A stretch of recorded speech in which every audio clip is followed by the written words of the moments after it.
two questions. What piece of critical theory that we may not know about should all of us in this room read?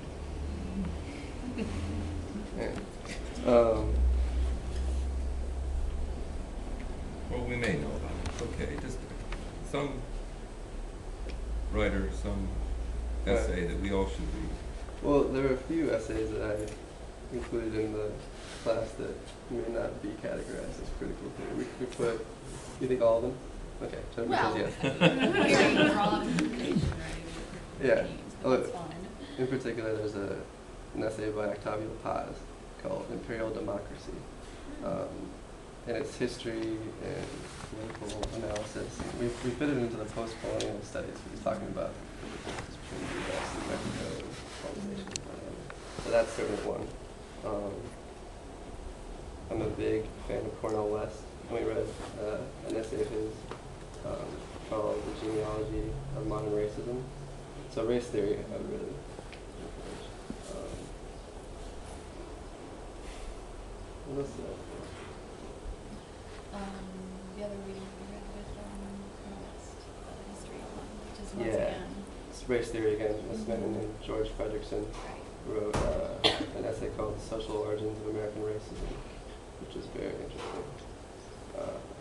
It will make you think differently about how racism evolved in the U.S. So, yeah, Octavio Paz, George Fredrickson, Cornel West.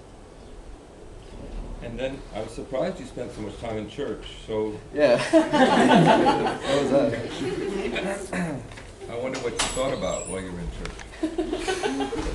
What I thought about while I was in church? Yeah, well, because I'd been to church. I'd been to a church service 0 times in the U.S. The only time I'd gone to church was actually for a communion that was entirely in Spanish in South San Diego. So it was definitely different. I mean, I was a lot more interested in understanding the language, so I don't think my experience was the same as those people who know it's being said in church every week. But I remember at one point, because one of the ones we had to stand up and down about 5 times within 10 minutes. Out of the 5 times I was there, times, so it was the most. I was like, what's happening? and I was understanding. I remember one time as we were standing, it was a Catholic church. In Mexico? Yeah.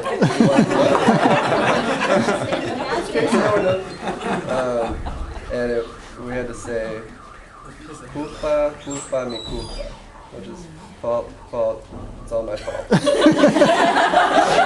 That sums it up. And that about sums it up. I mean, the architecture was wild, and it was interesting talking about religion with my family. So good to see you. Yes. Straight from Oaxaca, Mexico. Wow. Oh, man. You made it on time. Well, more or less. I was talking to Daniel, asked me about my church experience in Oaxaca. Well, I arrived at the right time. Yeah. It was interesting talking to my family before and after we go to service, because they were very aware that I'd never been to church, and that my theism was certainly not in line with theirs. But I really enjoyed every time I went, actually. It didn't really change my belief in God at all. But What did you enjoy about it?